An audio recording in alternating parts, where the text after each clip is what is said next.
శ్యామ్ ప్రసాద్ ముఖర్జీ జయంతి సందర్భంగా చేవెళ్ల పట్టణ కేంద్రంలో ఆయన చిత్రపటానికి బాబు జగజీవన్ రావు వర్ధంతి సందర్భంగా ఆయన విగ్రహానికి పూలమాలలు వేసి నివాళులు అర్పించారు.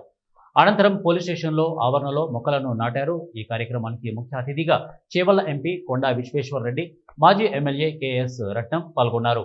అనంతరం మీడియాతో మాట్లాడుతూ ముఖ్యంగా జమ్మూ కాశ్మీర్ కేబినెట్లో ఉండి జమ్మూ కాశ్మీర్కు ప్రత్యేక 370 ఆర్టికల్ వద్దు, అది కూడా భారతదేశంలో ఒక భాగమని ఆనాడు పోరాటం చేస్తే ఆయనను తీసుకుపోయి జైల్లో పెట్టి ఆయనకు చిత్రహింసలకు గురి చేశారని చెప్పారు.